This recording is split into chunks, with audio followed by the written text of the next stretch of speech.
నమస్కారం నమిత న్యూస్ వార్తలకు స్వాగతం నా పేరు సుమలత వార్తల ముందుగా హెడ్లైన్స్ నవ్యాంధ్రను విధ్వంసం నుంచి అభివృద్ధి వైపు నడిపించడమే లక్ష్యంగా ప్రభుత్వం పనిచేస్తుందని గవర్నర్ అబ్దుల్ నజీర్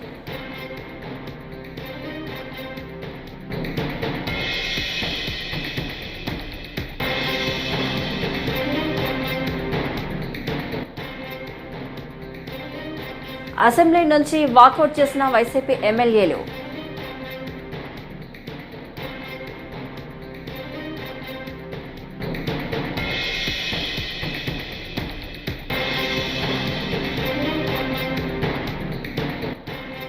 సొంత బాబాయ్ హత్యకు గురైతే ధర్నా చేయలేదేం జగన్పై మండిపడ్డ షర్మిల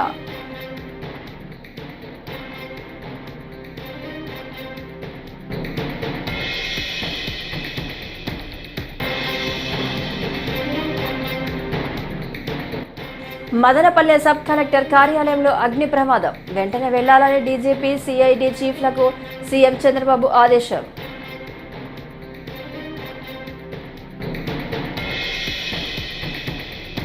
ఇక డీటెయిల్స్ చూస్తే నవ్యాంధ్రను విధ్వంసం నుంచి అభివృద్ధి వైపు నడిపించడమే లక్ష్యంగా ప్రభుత్వం పనిచేస్తుందని గవర్నర్ అబ్దుల్ నజీర్ అన్నారు.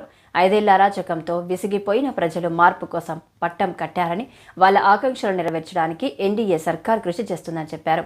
చంద్రబాబు పాలనానుభవంతో దార్శనికతతో రాష్ట్రాన్ని తిరిగి నిలబెట్టడానికి ప్రయత్నాలు చేస్తున్నట్టు తెలిపారు.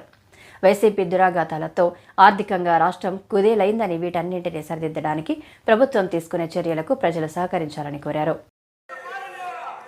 The turbulence caused due to multiple state reorganizations and the resultant disruptions have deprived Andhra people of a sustained long-period development and progress. Today we stand at a juncture where the people have to again take up the task of rebuilding their state. As time has progressed, it has become evident that the Andhra Pradesh Reorganization Act 2014 does not compensate enough the residual Andhra Pradesh for the loss of prosperity and development opportunities. The state bifurcation has imposed an unprecedented strain on the economy of the state. There are patent inconsistencies in distribution of assets and liabilities, with 58.32% of combined state population.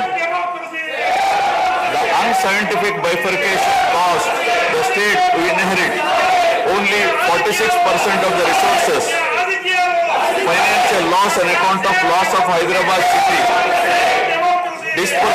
disproportionate debt burden, loss of access to public institutions, loss of national institutions, Government of India PSUs and institutions of higher learning, etc.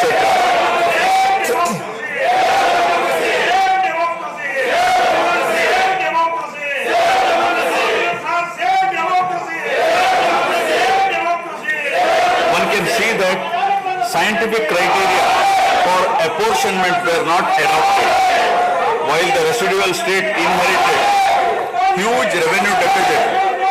Debt was shared on population basis, assets on location basis, power sharing on consumption basis, and worst of all, educational institutions with no basis.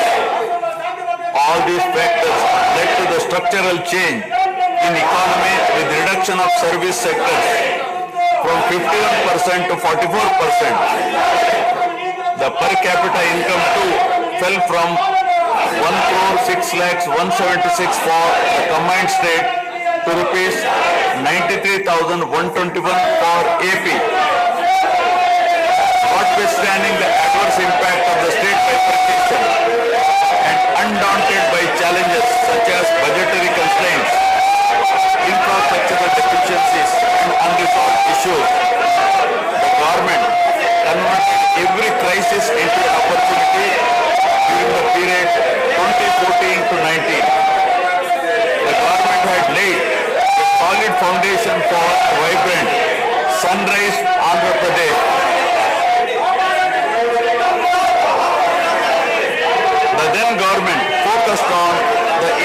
strengths of the successor state of Andhra Pradesh, its 974-kilometer coastline, providing opportunities for port-led development and requisite environment for manufacturing activities. The fertile river plains supporting agriculture and allied activities, the passing of 3 industrial corridors through the state, rich natural and human resources. A reflection on the state's performance during the 5-year period of 2014 to 19 gives a clear picture of the balancing act between development and welfare.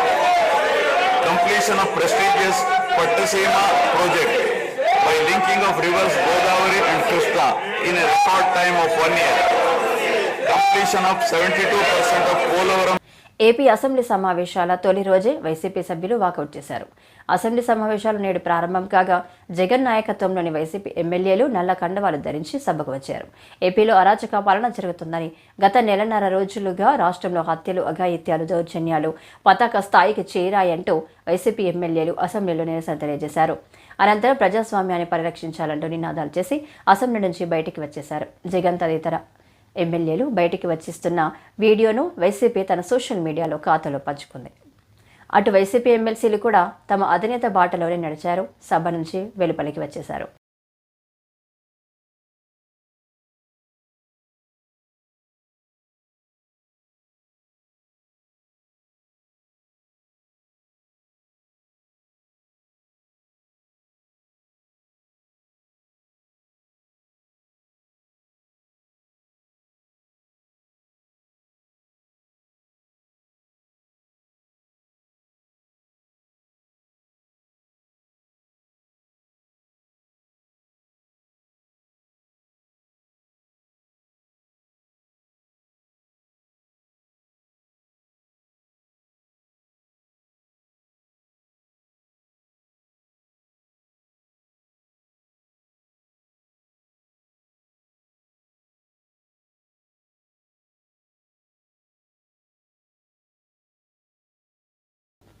ఆంధ్రప్రదేశ్లో హత్య రాజకీయాలపై దేశ రాజధానిలో YCP ధర్నా చేస్తుందంటూ మాజీ CM Jagan చేసిన ప్రకటనలపై AP Congress chief YS Sharmila తీవ్రంగా మండిపడ్డారు. అసెంబ్లీ సమావేశాలు ఎగ్గొట్టేందుకు జగన్ ఢిల్లీకి వెళ్తున్నారని విమర్శించారు. 5 ఏళ్ల పాలనలో ఏపీకి ప్రత్యేక హోదా కోసం ఎన్నిసార్లు ఢిల్లీలో ధర్నా చేశారని నిలదీశారు. ఏపీకి ప్రత్యేక హోదా అంశాన్ని బీజేపీకి తాకట్టు పెట్టారని ఆరోపించారు. విశాఖ స్టీల్ ప్లాంట్ను కాపాడలేకపోయారని మండిపడ్డారు. ఈ మేరకు సోమవారం విజయవాడలోని కాంగ్రెస్ పార్టీ కార్యాలయంలో షర్మిల మీడియాతో మాట్లాడారు. హత్య చేయించిన వాళ్ళతో భుజాలు రాసుకొని తిరిగారు. సొంత చెల్లెళ్ళకే వెన్నుపోటు పొడిచారు. 5 కోట్ల మంది ఆంధ్ర రాష్ట్ర ప్రజలకు బీజేపీ పార్టీకి ప్రత్యేక హోదాను తాకట్టు పెట్టారు. ఈరోజు జగన్మోహన్ రెడ్డి గారు ఢిల్లీలో ధర్నా చేస్తారా? ప్రత్యేక హోదా కోసం ఎందుకు చేయలేదండి ధర్నాలు? 5 సంవత్సరాల మీద అధికారంలో ఉన్నారు కదా, మరి ఢిల్లీలో మీరు ప్రత్యేక హోదా కోసం ఎన్నిసార్లు ధర్నాలు చేశారు? ప్రత్యేక హోదా అసలు ఊసే లేకుండా చేశారు కదా. ప్రత్యేక హోదా గురించి మీరు ఏ రోజు పట్టించుకోలేదు. పోలవరం గురించి మీరు ఏ రోజు పట్టించుకోలేదు. రాజధాని గురించి అని చెప్పి 3 రాజధానులను కన్ఫ్యూజ్ చేశారు. ఆఖరికి కడప స్టీల్ ఫ్యాక్టరీని కూడా మీరు పట్టించుకోలేదు. విశాఖ స్టీలు మన రాష్ట్రానికే తలమానికమైన అమ్మేస్తామన్నా కూడా పట్టించుకోలేదు. ఈరోజు మాత్రం ఢిల్లీకి వెళ్ళి ధర్నా చేస్తారట. మీ కార్యకర్తను చంపేస్తే ఢిల్లీకి వెళ్ళి మీరు ధర్నా చేస్తున్నారే, మరి మీ సొంత చిన్నాన్నను చంపేసినప్పుడు మీరు ఢిల్లీలో ఎందుకు ధర్నా చేయలేదు న్యాయం కోసం? జగన్మోహన్ రెడ్డి గారు సమాధానం చెప్పాలి. ఒకవైపు ఇక్కడ అసెంబ్లీ జరుగుతుంది. అసెంబ్లీ జరుగుతున్న సమయంలో మీరు అసెంబ్లీలో ఉండకుండా ఉండే ధైర్యం మీకు లేక ఇలా సాకులు వెతుక్కొని మీరు ఢిల్లీ వెళ్తామంటున్నారే. అంటే అసెంబ్లీలో ఏ బిల్లు ప్రవేశపెట్టినా అది ప్రజలకు వ్యతిరేకమైన అది పాస్ అయిపోవాలనా? మీరు ఉన్నదే 11 మంది. కనీసం ఆ బిల్స్ మీద డిస్కషన్ మీకు అవసరం లేదా? మీరు కొట్లాడాల్సిన అవసరం లేదా? ఏం ఆలోచన చేస్తున్నారు జగన్మోహన్ రెడ్డి గారు? అసలు ఈ వెనుకొండలో జరిగిన హత్య కూడా పొలిటికల్ మర్డర్ ఇది కానే కాదు, ఇది వ్యక్తిగత మర్డర్ అని కూడా అంటున్నారు కదా. మేము ఏదో సాక్షి మీడియానో లేకపోతే టీడీపీ మీడియానో పట్టుకొని మాట్లాడటం లేదు. మా ఎంక్వైరీలు మేము చేసుకొని న్యూట్రల్ మీడియాతో లోకల్గా మేము మాట్లాడిన తర్వాత మేము వచ్చిన కన్క్లూషన్ ఏమిటి అంటే, అన్నమయ్య జిల్లా మదనపల్లి సబ్ కలెక్టర్ కార్యాలయంలో అగ్ని ప్రమాదం ఘటనపై ప్రభుత్వం అత్యవసర విచారణకు ఆదేశించింది. అగ్ని ప్రమాదంలో కీలక ఫైల్స్ దగ్ధమయ్యాయని సమాచారం. నూతన సబ్ కలెక్టర్ బాధ్యతలు చేపట్టడానికి కొన్ని గంటల ముందు జరిగిన ఈ ఘటనపై అనేక అనుమానాలు వ్యక్తమవుతున్నాయి. అగ్ని ప్రమాదమా, కుట్రపూరితమా అనే అంశంలో విచారణకు ముఖ్యమంత్రి చంద్రబాబు నాయుడు ఆదేశాలు జారీ చేశారు. ఈ ఘటనను ప్రభుత్వం అత్యంత సీరియస్గా తీసుకుంది. ఉద్దేశపూర్వకంగా భూములకు సంబంధించి కీలక ఫైల్స్ దగ్ధం చేశారనే ఆరోపణలపై సీఎం చంద్రబాబు తీవ్రంగా స్పందించారు. వెంటనే ఘటనా స్థలానికి హెలికాప్టర్లో వెళ్లాలని డీజీపీని ఆదేశించారు.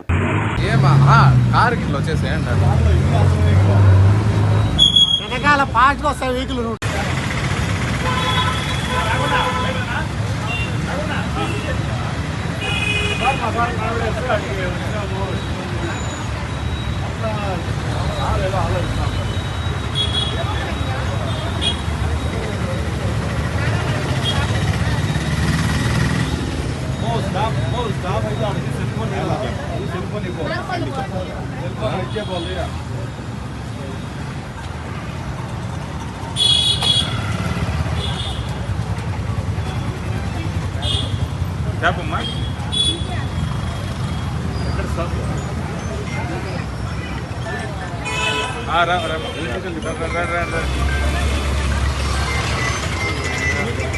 ఫోను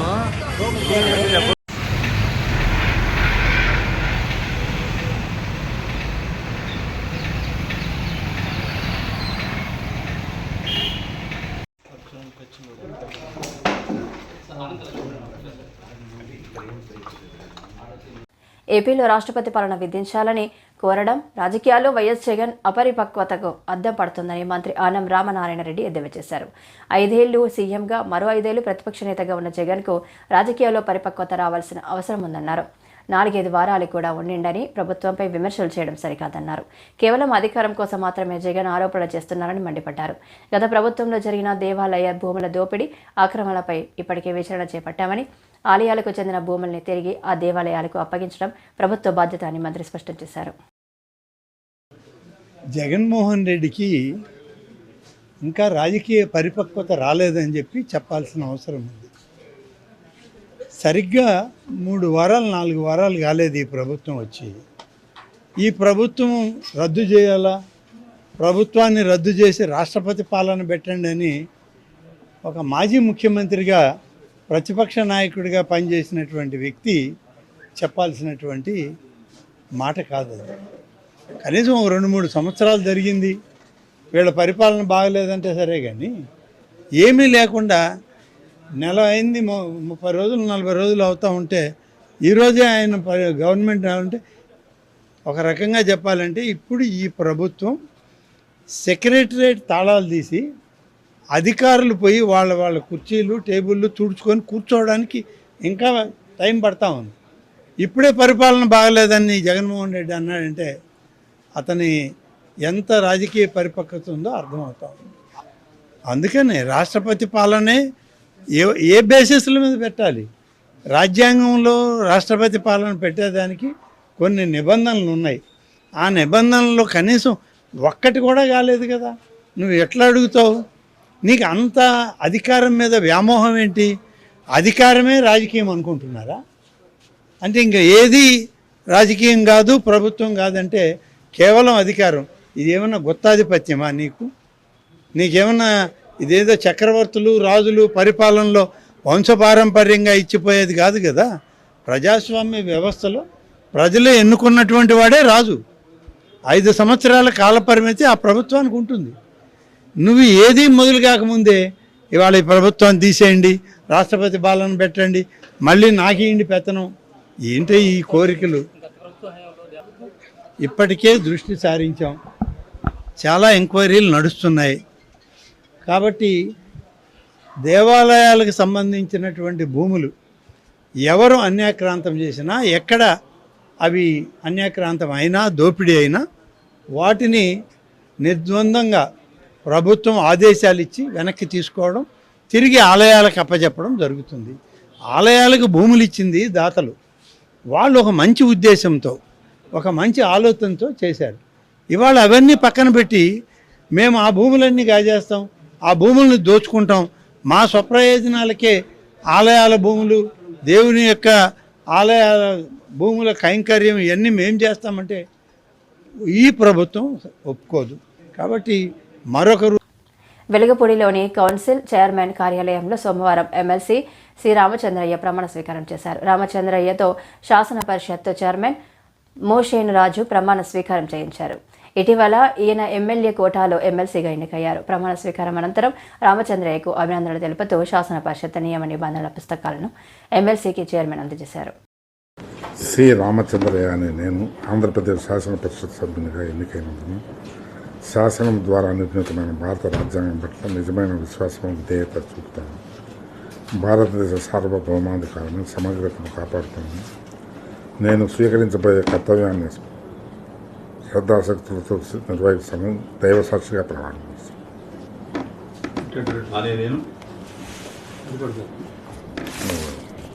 ఆంధ్రప్రదేశ్ శాసన పరిషత్ సభ్యుడైన శ్రీ రామచంద్రయ్య నేను పరిషత్ నియమాలకు కట్టుబడి ఉంటానని, వాటిని అనుసరిస్తానని, పరిషత్ మర్యాదలను పాటిస్తానని, సాంప్రదాయాన్ని గౌరవిస్తానని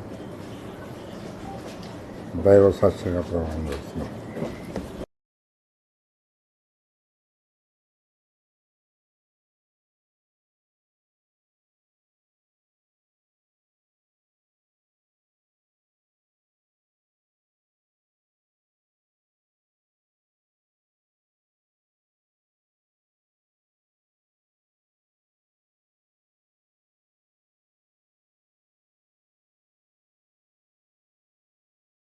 రాయదుర్గం నియోజకవర్గ వ్యాప్తంగా పాఠశాలలు, హాస్టల్లో నెలకొన్న సమస్యలు తక్షణమే పరిష్కరించాలని ఎస్ఎఫ్ఐ జిల్లా అధ్యక్షులు బంగి శివ డిమాండ్ చేశారు. రాయదుర్గం పట్టణంలో సోమవారం ఆయన మీడియాతో మాట్లాడారు.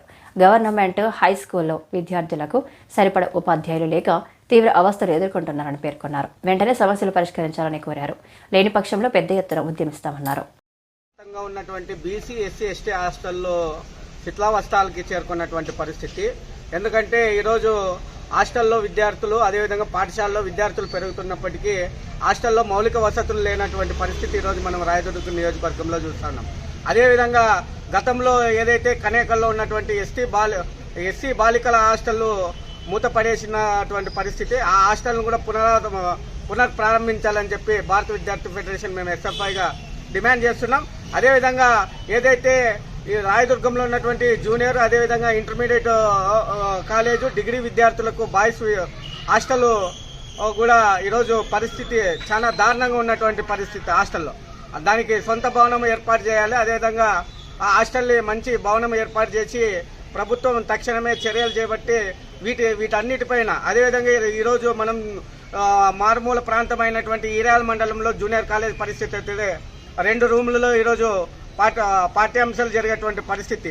అక్కడ ఉన్నటువంటి విద్యార్థులు ఇప్పుడు రాయదుర్గానికి లేకపోతే అనంతపురం, కళ్యాణ దుర్గానికి చదువుకోవడానికి వెళ్లాల్సినటువంటి పరిస్థితి వస్తూ ఉంది. కాబట్టి తక్షణమే రాష్ట్ర ప్రభుత్వం కావచ్చు, అదేవిధంగా ఉన్నటువంటి విద్యాశాఖ అధికారులు స్పందించి జూనియర్ కళాశాల భవన్ను పునఃప్రారంభించాలని చెప్పి భారత విద్యార్థి ఫెడరేషన్ ఎస్ఎఫ్ఐగా డిమాండ్ చేస్తున్నాం.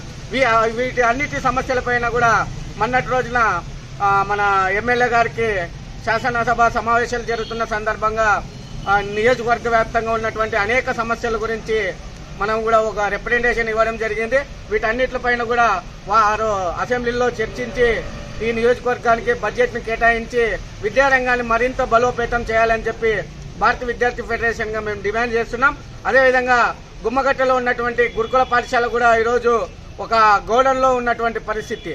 ఆ పాఠశాల భవనం ఇప్పటికీ అర్ధానికి ఉంది. ఆ పాఠశాలలు కూడా పూర్తి చేస్తే విద్యార్థుల జీవితాల్లో ఎంతో మంది విద్యార్థులు ఈరోజు అక్కడ చదువుకునేటువంటి పరిస్థితి ఉంది. కాబట్టి తక్షణమే వీటన్నిటిపైన కూడా ఈ నియోజకవర్గం వ్యాప్తంగా ఉన్నటువంటి సమస్యలన్నింటినీ పరిష్కరించాలని చెప్పి భారత విద్యార్థి ఫెడరేషన్ ఎస్ఎఫ్ఐగా డిమాండ్ చేస్తున్నాం. కొంతకాలంగా బైక్ దొంగతనాలకు పాల్పడుతున్న ముఠాను నరసరావుపేట 1 టౌన్ పోలీసులు పట్టుకున్నారు. సోమవారం 1 టౌన్ పోలీస్ స్టేషన్లో ఈ మేరకు సిఐ కృష్ణారెడ్డి మీడియాతో మాట్లాడారు. ద్విచక్ర వాహనాలపై అనుమానాస్పదంగా తిరుగుతున్న వీరిని పట్టుకొని విచారించగా దొంగతనాల విషయం బయటపడిందన్నారు. వారి నుంచి 16 ద్విచక్ర వాహనాలను స్వాధీనం చేసుకున్నట్లు తెలిపారు.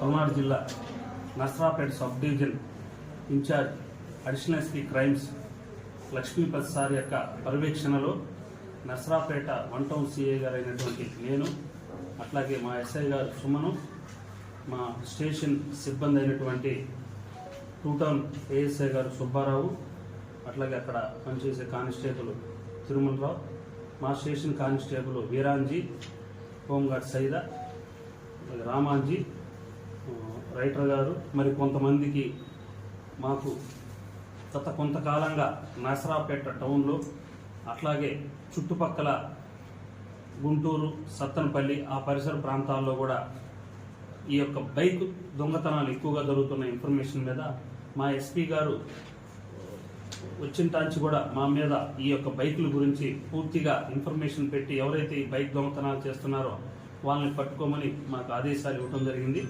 దాంట్లో భాగంగా నిన్న మధ్యాహ్నం మేము మాకు రాబడిన సమాచారం మేరకు, ఇన్ఫర్మేషన్ మేరకు మా సిబ్బంది అందరం కూడా బస్టాండ్ సెంటర్ వద్ద 3 వ్యక్తిని అదుపులోకి తీసుకున్నాము. రాష్ట్ర అభివృద్ధి లక్ష్యంగా కూటమి ప్రభుత్వం పనిచేస్తుందని కేంద్ర గ్రామీణ అభివృద్ధి కమ్యూనికేషన్స్ శాఖ సహాయ మంత్రి పెమ్మసాని చంద్రశేఖర్ అన్నారు. ఆదివారం పొన్నూరు మండలం మామిళ్లపల్లి గ్రామంలో పలు అభివృద్ధి కార్యక్రమాలకు శంకుస్థాపన చేసి అనంతరం కట్టెంపొడి అడ్డ రోడ్డు వద్ద ఏర్పాటు చేసిన సభలో మాట్లాడారు. గుంటూరు పార్లమెంటును అభివృద్ధి చేస్తారని పేర్కొన్నారు. ఎమ్మెల్యే ధూళిపల్ల నరేంద్ర కుమార్ సభలో మాట్లాడారు.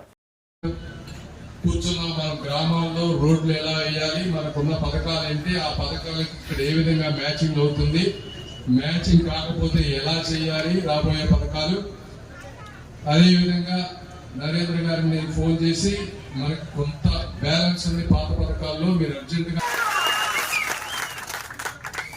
ఇవి ఎందుకు మళ్ళీ ఇవన్నీ చెప్తా ఉన్నానంటే, మీరు ఎన్నుకునేటప్పుడు వ్యక్తులు బలమైన నాయకులు కావాలి, వాళ్ళకి సమాజం మీద ప్రేమ ఉండాలి, ఏదో ఒకటి చేయాలనేటువంటి తపన ఉండాలి.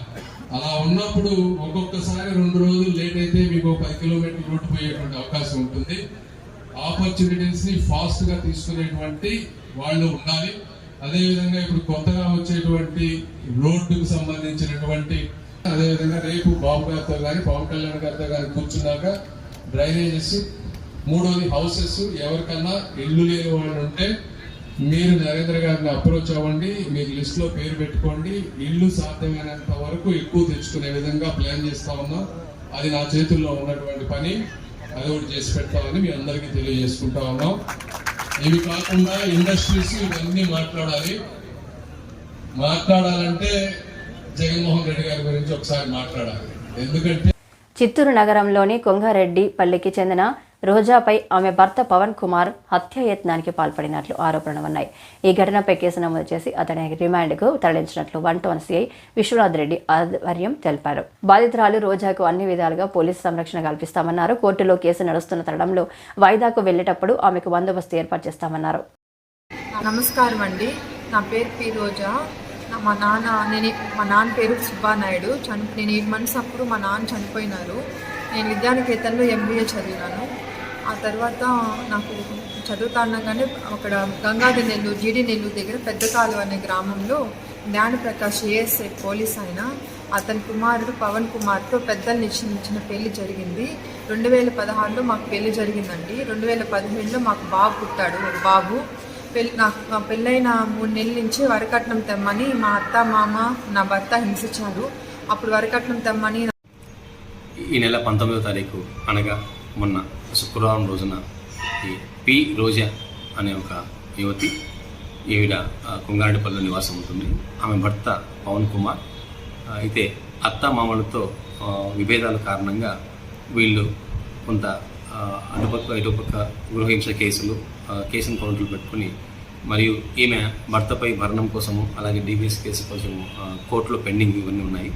వీటి నేపథ్యంలో శుక్రవారం రోజు అంటే 19వ తారీఖున ఈ రోజా అనే యువతి తన ఇంటి నుంచి బయలుదేరి కోర్టుకు అటెండ్ అవ్వాలని చెప్పేసి వస్తూ ఉండగా దానిపై ఆగ్రహించిన ఆమె యొక్క భర్త పవన్ కుమార్ ఈమె దగ్గరున్న తన బాబుని తీసుకొని అపహరించుకొని వెళ్ళి వరదల వలన నష్టపోయిన పంటలకు నష్టపరిహారం ఇవ్వాలని రైతులు బసవకేశవరావు పేర్కొన్నారు. సోమవారం కాకినాడ ప్రజా పరిష్కార వ్యవస్థలో ఫిర్యాదు చేశారు. ఈ సందర్భంగా ఆయన మాట్లాడుతూ వీకే రాయపురం, సామర్లకోట, బోయినపొడి, అచ్యుతాపురం, దుర్గా నగర్, వెట్లపాలెం, సామర్లకోట మండలం పెద్దపూడి చెందిన పొలాలు వరదలు వలన మునిగిపోయి నష్టం వాటిల్లిందని ఆయన పేర్కొన్నారు. తక్షణమే రైతులను ఆదుకోవాలని కోరారు.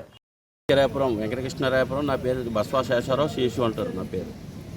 మా ఊరు పంట పొలాలు ఈ ఫ్లడ్ వర్షాలు, అకాల వర్షాల వల్ల మా ఊరు వీకే రాయపురం, బోనిపూడి, ఉసినపురం, దుర్గానగరం, వేట్లపాలెం, అచ్యుతాపురం, ఏపిత్రయం, రామేశ్వరం ఈ ఊరికి సంబంధించిన వరి పొలాలు నీట ములిగి పొలాల్లో జల్లిన విత్తనాలు ఆ నీటిలో పాడైపోయి మొత్తం 2000 ఎకరాల పైనే ఉంటుంది కానీ తక్కువ ఉండదు. ఇది గత 10 సంవత్సరాల నుంచి కూడా జరుగుతుంది. ప్రస్తుతానికి లాస్ట్ టైం అడ్డుగా ఉన్న ఒక డోన్ అనేది బదలగొట్టారు. అది బదలగొట్టలో కూడా సమస్య తీరలేదు. మిషన్లను పంపించి ఆ మధ్యలో అడ్డుకున్న తూటు, గురబడెక్క 200 మిషన్ పెద్ద మిషన్లు పెట్టి తీయవలసిందిగా ఆల్రెడీ జాయింట్ కలెక్టర్కి లాస్ట్ టైం చెప్పాం, చేస్తా ఉన్నారు కానీ చేయటం లేదు. నష్టపరిహారం కూడా చెల్లించవలసిందిగా కోరుతున్నాం. రాయపురం సంబంధించిన ఉండూరుకి సంబంధించిన వీకేరాపురంలో ఉంది. మావులదడ్డికి సంబంధించిన భూములు, ఉండూరు భూములు, సర్పారం భూములు, వరిపరాలు ఆ రైతులు కూడా విత్తనాలు చల్లారు, నీటి మునిగి నష్టపోయారు. అది కూడా సమస్య తీర్చాలని కోరుతున్నాం. వాలంటీర్ల వ్యవస్థను కొనసాగించాలని, జూన్ నెల గౌరవ వేతనం చెల్లించాలని డిమాండ్ చేస్తూ సోమవారం విజయనగరం కలెక్టరేట్ వద్ద ధర్నా చేపట్టారు. రాజీనామా చేయని వారిని ఆదుకుంటామన్న కూటమి ప్రభుత్వం తమను పట్టించుకోవడం లేదని ఆవేదన వ్యక్తం చేశారు. కూటమి ప్రభుత్వం అధికారంలోకి వస్తే 10,000 రూపాయల జీతం ఇస్తామన్న మాట నిలబెట్టుకోవాలని కోరారు. రాజీనామా చేయని వారందరినీ కొనసాగిస్తూ అసెంబ్లీ సమావేశాల్లో తీర్మానం చేయాలని డిమాండ్ చేశారు.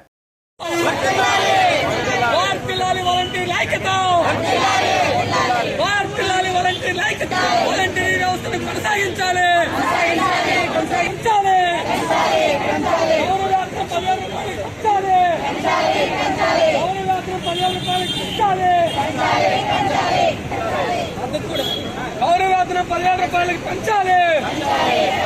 వాలంటీర్ వ్యవస్థను కొనసాగించాలి. వాలంటీర్ వ్యవస్థను కొనసాగించాలి. వాలంటీర్ వ్యవస్థను కొనసాగించాలి. ముఖ్యమంత్రి హామీ ప్రకారం అందరినీ కొనసాగించాలి.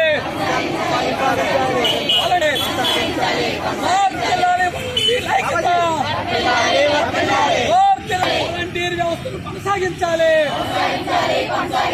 మహాత్మా గాంధీ ఆశయాలు నెరవేర్చాలి. ఇంటింటికి సంక్షేమ పథకాలు తీసుకెళ్లే విధంగా వాలంటీర్ వ్యవస్థను కొనసాగించాలి. ఈ వార్తలు ఇంతటితో సమాప్తం. నమస్కారం.